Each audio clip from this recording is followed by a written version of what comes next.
I actually signed up for the previous masterclass in 2017. I actually enjoyed it quite a lot. When this year's one came along, I was really excited, so I just jolted my friends along. We really had fun wrapping the fillings into the ball. It's quite interesting. The kueh pie tea, because I think it's easy to make and it's really quite nice.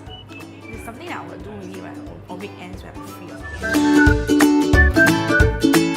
Hi, I'm Danielle. I'm Nigel. He loves to cook, so it's actually a birthday gift for him. I really love the laksa fried rice. I thought it was very easy. It's a quick meal and it's something you can do at home. For me, it would be onde onde. I always thought it was very difficult to cook, but it turns out to be quite simple actually.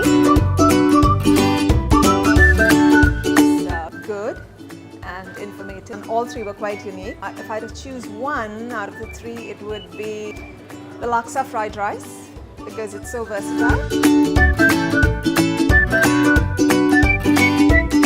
The participant was very enthusiastic and I was quite surprised with some of them coming up with very good dishes.